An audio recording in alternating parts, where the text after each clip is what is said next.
प्रिय विद्यार्थियों, नमस्कार।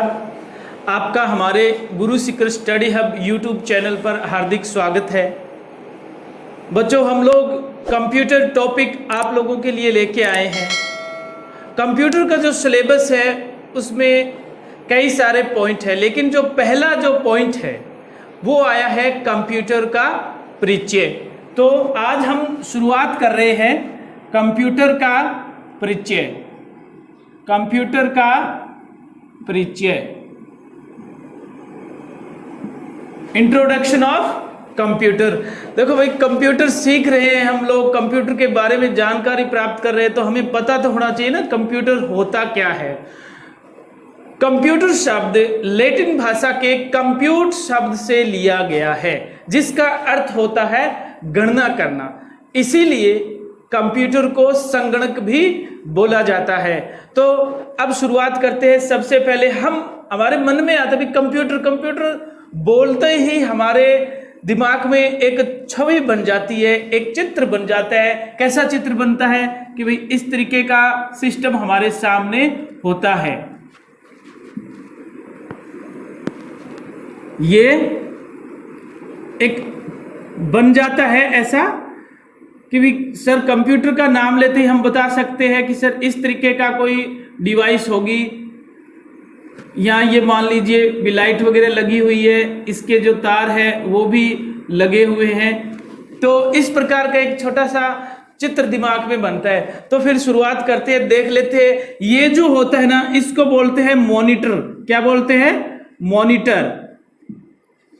ये जो होता है ये कहलाता है सीपीयू, और ये होता है कीबोर्ड, BOARD कीबोर्ड, और ये होता है माउस। अब हमारे सामने कंप्यूटर बन गया। अगर हम कंप्यूटर की बात करें तो हमारे सामने क्या है? एक कंप्यूटर है। ये डायग्राम है, समझने के लिए है। तो कंप्यूटर बनने के बाद हमारे सामने एक प्रश्न उठता है कि तो फिर सर कंप्यूटर की परिभाषा क्या होगी? भाई देखो, कंप्यूटर की परिभाषा अलग अलग बुक में अलग अलग तरीके से दी गई है। हम लोग जो एक सर्वसाधारण परिभाषा बनाते हैं ना, वो मैं आपको बता देता हूँ। कह सकते हैं, देखो, कंप्यूटर एक इनपुट डिवाइस, कंप्यूटर एक इलेक्ट्रॉनिक डिवाइस है जो हमारे द्वारा दिए गए डेटा इनपुट निर्देशों पर प्रोसेसिंग करके आउटपुट के रूप में मॉनिटर स्क्रीन पर परिणाम उपलब्ध करवाती है। समझ में आ गई? चलिए फिर देख लेते हैं। क्या परिभाषा बोली मैंने कि कंप्यूटर एक इलेक्ट्रॉनिक मशीन है, बिल्कुल लाइट से चलती है, जो हमारे द्वारा दिए गए इनपुट निर्देशों पर। अब अपने पास क्या है? इनपुट कहां से मिलता है इसको? कीबोर्ड और माउस से। इनपुट निर्देशों पर प्रोसेसिंग करके, प्रोसेसिंग कहां होती है? सीपीयू में। कहां होती है प्रोसेस? सीपीयू में। आउटपुट के रूप में, आउटपुट किस पे आता है? मॉनिटर पर। किस पर आता है? मॉनिटर पर। ये क्या हो गया? एक आउटपुट डिवाइस होगी। मॉनिटर पर परिणाम उपलब्ध करवाती है। तो हम कह सकते हैं कि कंप्यूटर इसको बोलेंगे कि ऐसी डिवाइस जो हमारे द्वारा दिए गए निर्देशों पर प्रोसेसिंग करके आउटपुट के रूप में स्क्रीन पर परिणाम उपलब्ध कराती है, उसे हम कंप्यूटर कहते हैं। तो ये हो गई कंप्यूटर की परिभाषा। अब देखो, कंप्यूटर की जो क्षमताएं होती है वो क्या होगी? एक तो इसमें इनपुट यानी ग्रहण करने की क्षमता होती है। तो इनपुट डिवाइस में कौन से आ गए? कीबोर्ड और माउस आ गए। दूसरी होती है प्रोसेसिंग करने की क्षमता, क्रियान्वयन। प्रोसेसिंग के लिए क्या आ गया? सीपीयू। क्या आ गया? सीपीयू। सीपीयू की फुल फॉर्म होती है सेंट्रल प्रोसेसिंग यूनिट, और सीपीयू को ही कंप्यूटर का ब्रेन कहते हैं, दिमाग जिसको बोलते हो ना आप। कंप्यूटर का दिमाग कौन सा होता है? सीपीयू, जिसको मस्तिष्क बोलते हैं, ये होता है। उसके बाद आता है आउटपुट। आउटपुट क्या हो गया? मॉनिटर। आउटपुट वो डिवाइस होती है जिस पर हमें परिणाम उपलब्ध होता है। अब आउटपुट के रूप में हम ये भी कह सकते हैं मॉनिटर भी होता है, प्रिंटर भी होता है, क्योंकि प्रिंटर में पेज छपके बाहर आता है ना, हाथ में लेके देख सकते हैं। अब देखो, आउटपुट दो प्रकार का होता है, ध्यान रखना। एक तो होता है सॉफ्ट कॉपी आउटपुट जो मॉनिटर पर दिखाई देता है, और एक होता है हार्ड कॉपी आउटपुट।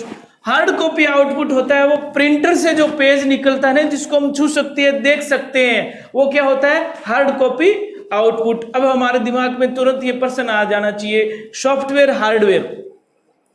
सॉफ्टवेयर क्या होता है? कंप्यूटर के वे प्रोग्राम जिन्हें हम देख सकते हैं, छू नहीं सकते, तो वो क्या होता है? सॉफ्टवेयर। और हार्डवेयर क्या होता है? कंप्यूटर के वे भौतिक भाग जिन्हें हम देख सकते हैं, छू सकते हैं, हार्डवेयर कहलाते हैं। तो अब आपको मेरे हिसाब से सॉफ्ट कॉपी आउटपुट और हार्ड कॉपी आउटपुट का पता चल गया होगा। अब आती है कंप्यूटर की कार्य प्रणाली। भी कंप्यूटर किस कार्य प्रणाली के आधार पर काम करता है? चलो चित्र से ही समझ लेते हैं। देखो ये एक साधारण चित्र बना हुआ है। इस कीबोर्ड के माध्यम से हम लोग कोई भी कंप्यूटर को निर्देश देते हैं, तो वो क्या करता है? सीधा निर्देश कहां जाता है? सीपीयू के अंदर जाता है। सीपीयू के अंदर प्रोसेसिंग होती है। प्रोसेसिंग होने के बाद आउटपुट के रूप में हमारे सामने आता है, तो वो क्या होता है? आउटपुट हो जाता है। अब इसमें क्या चीज मुख्य हुई कार्य प्रणाली में, वो हमें देखनी है। देखो कंप्यूटर को कोई भी जब हम निर्देश देते हैं तो वो प्रक्रिया कहलाती है इनकोडिंग, क्योंकि हमारे द्वारा दिए गए निर्देश जो होते हैं ना, वो तो मानवीय भाषा के होते हैं, और कंप्यूटर मानवीय भाषा जानता ही नहीं है, वो तो सिर्फ मशीनी भाषा समझता है। तो हम कह सकते हैं कि हमारे द्वारा दिए गए निर्देश को ट्रांसलेटर के सहायता से कंप्यूटर क्या करता है? उसे मशीनी भाषा में कन्वर्ट कर देता है, और ये जो प्रक्रिया होती है वो कहलाती है इनकोडिंग। क्या कहलाती है? इनकोडिंग। और उसके बाद क्या होता है? सीपीयू में तार्किक और गणितीय क्रियाएं, प्रोसेसिंग स्टार्ट होती है। अब आप लोगों को पता है, मैंने कई वीडियो में बता भी दिया है कि तार्किक और गणितीय क्रियाएं जो होती है वो सीपीयू का कौन सा भाग करता है?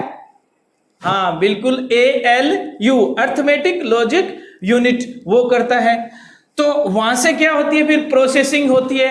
प्रोसेसिंग होने के बाद फिर क्या होती है? एक और प्रोसेसिंग होती है। भाई देखो कंप्यूटर तो मशीनी भाषा समझता है, अगर मशीनी भाषा में वापस आउटपुट दे देगा तो हमें समझ में आ जाएगा क्या? बिल्कुल नहीं आएगा। तो क्या करता है? फिर उस प्रोसेसिंग को कंप्यूटर वापस डिकोड करते हैं। क्या उसको क्या बोलते हैं? डिकोडिंग। डिकोडिंग यानी डिकोडिंग वह प्रक्रिया होती है, कंप्यूटर मशीनी भाषा को मानवीय भाषा में बदल देता है, और यह प्रक्रिया क्या कहलाती है?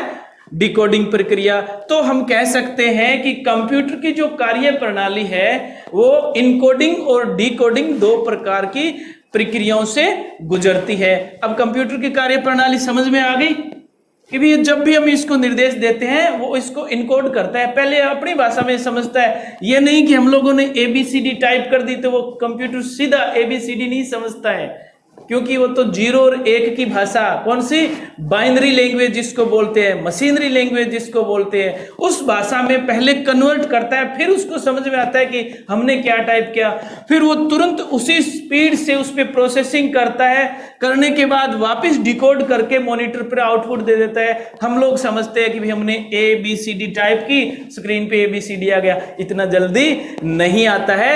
एक कार्य प्रणाली होती है ना, इनकोडिंग डिकोडिंग, इसके जरिए ही कंप्यूटर हमें परिणाम उपलब्ध करवाता है। इसके बाद आपका पॉइंट अगला आता है कंप्यूटर की विशेषताएं। अब देखो कंप्यूटर की जो विशेषताएं हैं, एक तो इसकी पहली जो हम बात करें कंप्यूटर की विशेषताओं की, तो पहली विशेषता है कार्य करने की गति। क्या नाम लिख दे? यहां पे एक ही शब्द लिख देता हूं, गति, स्पीड, प्रोसेसिंग स्पीड।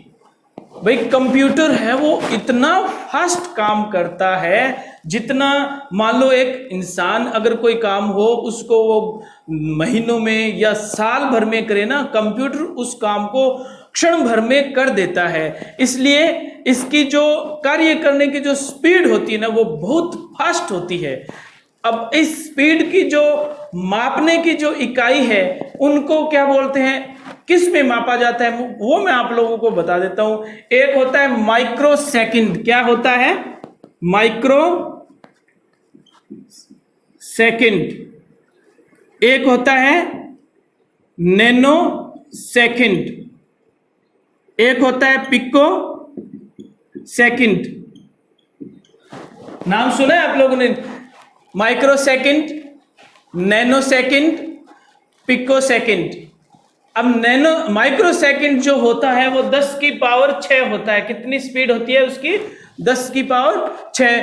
और नैनो सेकंड जो होता है उसका होता है 10 की पावर 9। और पिको सेकंड जो होता है वो होता है 10 की पावर 12। ये इसका स्पीड फास्ट वर्किंग होती है ना, वो बताएगी, ये इसमें मापी जाती है। उसके बाद इसकी दूसरी जो विशेषता होती है कंप्यूटर की, वो होती है भंडारण, स्टोरेज। क्या बोलेंगे उसको? उच्च भंडारण क्षमता। तो हम लिख सकते हैं कि भंडारण क्षमता, भंडारण क्षमता। भाई जाहिर सी बात है, हम लोग कंप्यूटर में कितना बड़ा डाटा स्टोर करके रखते हैं। हमारे पास बहुत सारे वीडियोज होते हैं, फिल्में होती है, और टेक्स्ट जो PDF फाइल जिसको बोलते हैं वो भी होती है। यानी बहुत ज़्यादा मात्रा में कंप्यूटर के अंदर हम डाटा स्टोर कर सकते हैं और ज़रूरत पड़ने पर वापस पुनर्प्राप्त भी कर सकते हैं। तो ये भी इसकी एक विशेषता होती है। अगला जो इसकी विशेषता में नाम आता है वो होता है शुद्धता। क्या बोलेंगे उसको? शुद्धता, एक्यूरेसी। क्या नाम बोलते हैं उसको? शुद्धता या एक्यूरेसी। भाई देखो, कंप्यूटर जो होता है ना वो 100% सही परिणाम उपलब्ध करवाता है। हाँ, ये अलग बात है। इसलिए कंप्यूटर का एक सिद्धांत है गिगो। क्या बोलेंगे? इस एक सिद्धांत आता है इसके अंदर, GIGO। क्या बोलेंगे इसको? GIGO, garbage in garbage out. यानी आप अगर कंप्यूटर में आपने डाटा ही गलत फीड किए हैं तो गलत ही जवाब आएगा। अगर आपने डाटा एकदम से सही फीड किए हैं तो कंप्यूटर 100% सही परिणाम उपलब्ध हमें करवाएगा। कहीं भी गलती होने की संभावना न्यून होती है, इसके अंदर होती ही नहीं है गलती। यह मैं दावे के साथ कह सकता हूं। ये अलग बात है कि आपने डाटा ही गलत फीड कर दिया है, तो फिर हम क्या करें? तभी इसका एक सिद्धांत काम करता है शुद्धता के ऊपर। कंप्यूटर का एक सिद्धांत होता है garbage in garbage out. Garbage का मतलब समझते हो ना? कचरा। हाँ भाई, गलत डालोगे तो गलत मिलेगा, सही डालोगे तो सही मिलेगा। फिर इसकी जो अगली जो इसकी विशेषता होती है वो होती है विविधता। क्या बोलेंगे उसको? विविधता, विविधता, वर्सेटिलिटी। मैंने आपको पिछले वीडियो में ये चीजें जो मैं आप लोगों को पढ़ा रहा हूं ना, ये सारे आप लोगों को वीडियो में थोड़ा थोड़ा मैं बता चुका हूं, और अब इसका विस्तार रूप चल रहा है। हम लोग क्लास में थोड़ा सा लेके आए हैं आप लोगों को, आप लोगों की राय जानने के लिए कि भी हम लोग जो पढ़ा रहे हैं वो ऐसे पढ़ाएं या उस तरीके से प्रश्न उत्तर वाला सिस्टम चलना चाहिए। और एक बात और, अभी तक आपने हमारे वीडियो को या चैनल को सब्सक्राइब नहीं किया है तो सब्सक्राइब जरूर कर दे और अपने दोस्तों के साथ शेयर करें, ताकि सबके पास कंप्यूटर के ये जो वीडियो है वो पहुंचे और वो इस जानकारी का फायदा उठाए। तो आखिरी जो पॉइंट हम बोल रहे हैं, विविधता। विविधता कैसे होते हैं भाई कंप्यूटर की? बोलो। यानी अलग अलग कार्य में काम करता है। भाई देखो, मैं मान लो हमारा इंस्टीट्यूट है, तो इंस्टीट्यूट में हम लोग कंप्यूटर का क्या वर्क लेते हैं? बच्चों को पढ़ाते हैं। हॉस्पिटल में है तो उसमें डाटा फीड करने के काम आता है।